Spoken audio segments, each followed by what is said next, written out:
অন্তর্বর্তীকালীন সরকারের সময়ে দেশজুড়ে মব সন্ত্রাস, ছিনতাই ও নানা ধরনের অরাজকতার ঘটনা উদ্বেগজনকভাবে বেড়ে যায়।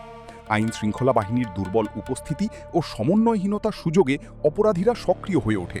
অন্যদিকে বর্তমান নির্বাচিত বিএনপি সরকারের আমলে আইন শৃঙ্খলা পরিস্থিতি কিছুটা নিয়ন্ত্রণে এসেছে বলে দাবি করছে সংশ্লিষ্টরা। একটা কথাচিত ঘটতেছে তাদের মধ্যে, তারা কিন্তু ওই সাধারণ জনগণকে বা সাধারণ মানুষকে কিন্তু আক্রমণ করতে পারতেছে না আমাদের নজরদারি এবং অ্যাকশন নেওয়ার জন্য।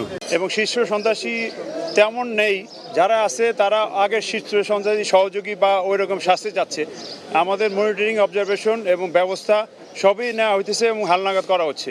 তথ্য আছে, যেগুলো আছে ওগুলো অ্যারেস্ট করার জন্য অভিযান চলতেছে। এখন তো বললে ওরা পালিয়ে যাবে। অভিযান জোরদার ও নজরদারি বাড়ানোর ফলে অপরাধ কমানোর চেষ্টা চলছে। তবে বিশ্লেষকদের মতে স্থায়ী সমাধানে আরও কার্যকর পদক্ষেপ জরুরি। কিন্তু সাধারণ মানুষ কি বলছে? কিছুটাই ডেভেলপ হয়েছে। হ্যাঁ, ঠিক আছে। মনে হয় না, কারণ শুনতেছি মানুষের কাছে বিভিন্ন জায়গায় আমরা যাই না, কিছু কিছু জায়গা আছে যাই না, গেলে বাইক নাকি ছিনতাই করে নিয়ে যায়। তাই এখনো এরকম আছে। আমার এই তেমন সমস্যা হয়নি।